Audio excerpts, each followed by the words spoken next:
DNA replication takes place during the S or synthesis phase of a cell life cycle, and it's a fairly simple process involving two enzymes. The first is called a helicase.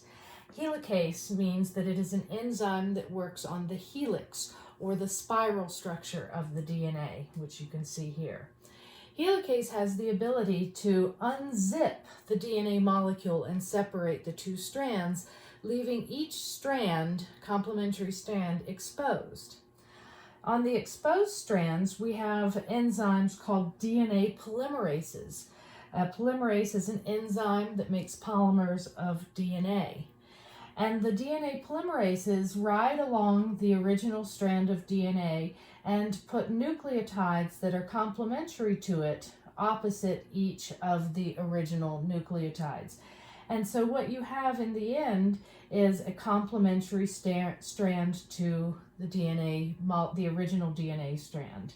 The same thing is happening on this DNA strand.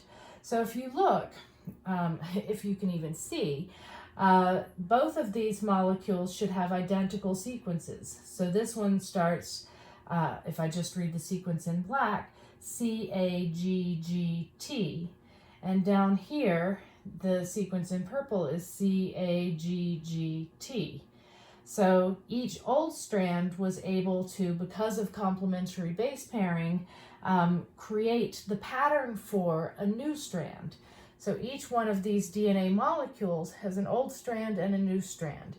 And we call this semi-conservative because each of the molecules, DNA molecules that's produced, conserves one strand of the old DNA, but has one new strand of DNA in its place.